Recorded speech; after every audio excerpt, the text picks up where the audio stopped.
Okay, so you've watched the introduction video. You've seen the videos that I gave you last day. Let's see how some of these ideas can come together in a formal note. Periodic motion. Simple periodic motion can be observed while rotating through a circle with the equation x squared plus y squared equals r squared, whose center is at the origin. So, first, let's get an idea of what they're talking about. Any circle that is given with the equation x squared plus y squared equals r squared represents, when graphed, a circle that has a constant radius r, and this point here would be x comma y. Now in quadrant 1, x would be positive and y would be positive. In quadrant 2, it would be a negative x and a positive y. In quadrant 3, it would be a negative x and a negative y. And in quadrant 4, it would be a positive x and a negative y. But this will always be r, and the equation for this circle will always be x squared plus y squared equals r squared. So, if I had an equation that looked like this, that means that this radius that goes all the way around would be 1 unit.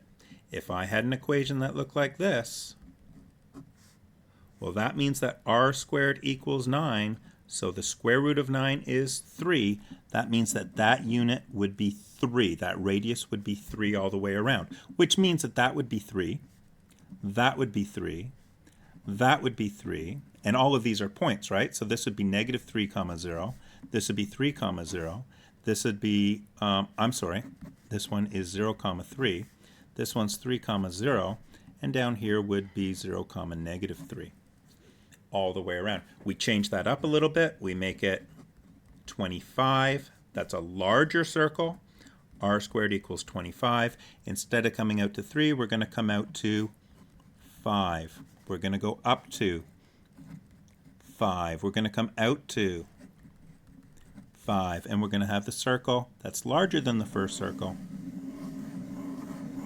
Trying to make a circle here.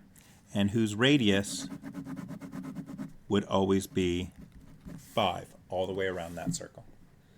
Okay. So simple periodic motion can be observed while rotating through a circle with an equation whose center is at the origin. So what they're trying to say here is that we're going to get periodic motion whenever I rotate my initial arm. Let's remember what my initial arm is. So this is just my radius, whatever it might be, and this is going to rotate around. And remember we talked that this, if I come up to here in a positive rotation, that's 90 degrees. That would be 180 degrees. Anything in here is between 90 and 180. This would be 270 degrees. This would be 0 if I didn't go anywhere around, and 360. Now it's talking about periodic motion because what happens if I go not only around once, but I go around again? So if I was to go all the way around 360 and then up to 90 again, then that would actually be 360 plus 90 is 450 degrees. And if I was to go all the way around and then out here again, this would be 360 plus 180. So 360 plus 180 is going to be 540 degrees. So in other words, if I rotate 180 degrees, or if I rotate 540, I end up at the same terminal arm. And if I was to add another 360, so go all the way around once, go all the way around twice, and then go 180 degrees, well, that would be 360 plus 360 plus 180, which is going to be 720 plus 180 is going to be 900 degrees. And this periodic motion that they're talking about is that wherever I end up, I'm still doing the same. Well, let me rephrase that. For different angles of rotation, I end up at the same terminal arm. So this terminal arm, ending up here, I get there for a rotation of 180 degrees, 540 degrees, and 900 degrees. And that concept is periodic in nature.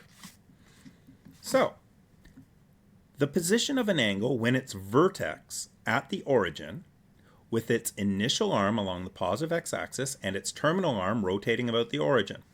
That's what's called standard position. So an angle is called standard position. I also called it a rotational angle.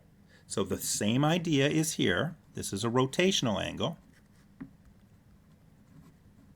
They're just being more formal, and they're saying a standard position for a rotational angle is when we start with the initial arm along the positive x-axis, like I said, and its terminal arm is rotated about the origin, just like we did.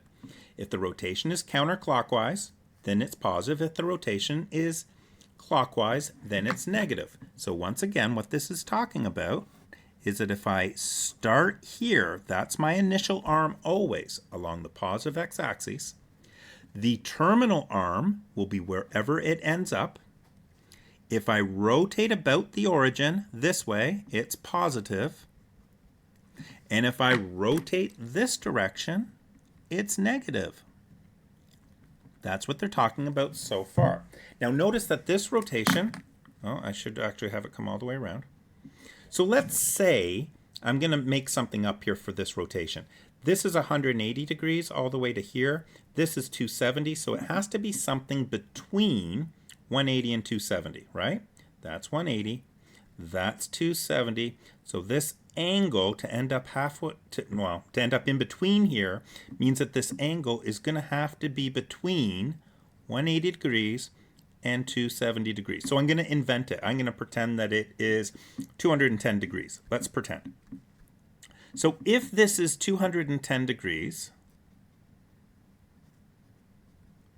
this angle here must get me to the same place as 210 degrees going positive would.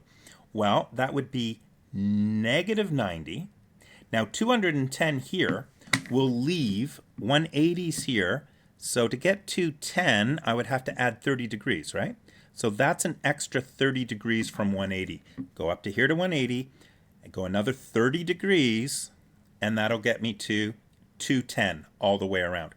Well, if that's 30 degrees here, that means that this, being 90, must leave 60 degrees here. So if this is 90, and this is another 60, this must be a negative 150 degrees. So what you have here is you have getting to the same terminal arm, whether I go a positive 210 degrees, or if I go a negative 150 degrees, I end up at the same place. Just something interesting to think about. Points of rotation. So with the initial arm at a point 0A, so this is my arm from the origin to A. That's just the way they want to talk about this. So that's my initial arm. The line segment joining the origin O to point A. If the lengths of the arms of the angle are equal to the radius r, so we're going to make this equal to r, and I rotate it, then what we get is this angle here of theta. That's my rotational angle. We've talked about this. The terminal arm is now going to be at a point on the circle. That's going to be given by x comma y. That's basically all that's saying. Let's do a question to see how this works. It makes a lot of sense. Find the radius of a circle and the measure of an angle in standard position. That's important. For each terminal point. So this is the first question, A, and I assume there's going to be a B on the next page. So what we're doing is we're going to first set up Cartesian plane. This is the point that they're giving us. This is a point on the circle. This is my x value. This is my y value. So it's going to be out 8 and up 6. So I'm in quadrant 1. That's my point, which means that there's a circle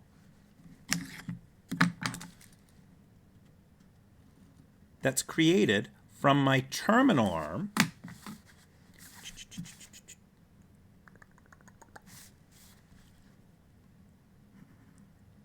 So there's my initial arm, right? That's my initial arm. And it's coming out and it's being rotated.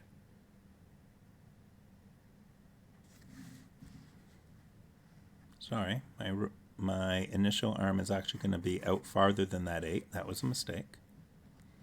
So it's going to be rotated all the way around, coming around still, and it makes that circle. Now, what they're asking us for is the radius of the circle and the measure of the angle. The angle is here. It's the rotational angle taken from the initial arm, which again goes all the way out to here. It doesn't stop down here. Okay, so it comes all the way out there. So it's a measure of that rotation, and the radius is going to be a measure of that distance. Okay, well, if I take a look at this point, I can make a triangle, and that was the mistake that I made earlier, but I can definitely make a triangle by dropping a vertical from this point down to the horizontal axis, and this is going to go to 8. Because this x value is 8, so that's 8. And I'm going to get a vertical value here of 6, because my y value is 6. So that means that this length is 6. Oh, sorry, that means that this length is 8, coming out to here, and that this height is 6. So what I've got is a triangle that looks like this.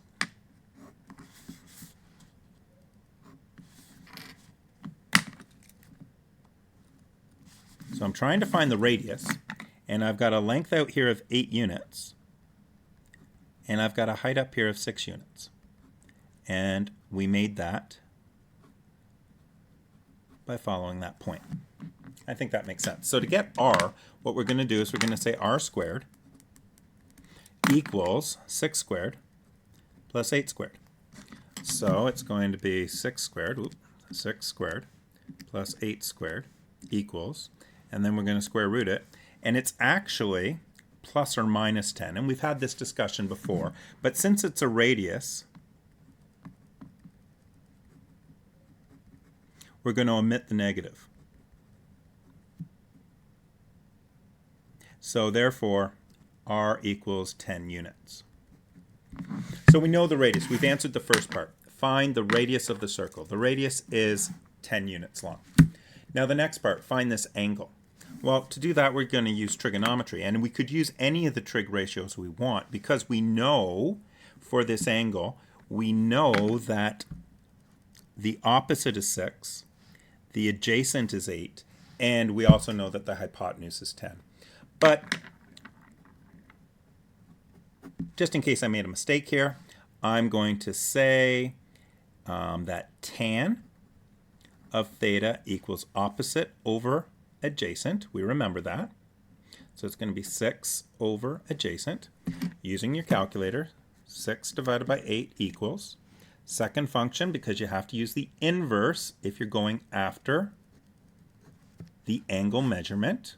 Okay, so this gives you the angle. Second function, tan. And hold on, something seems to be wrong.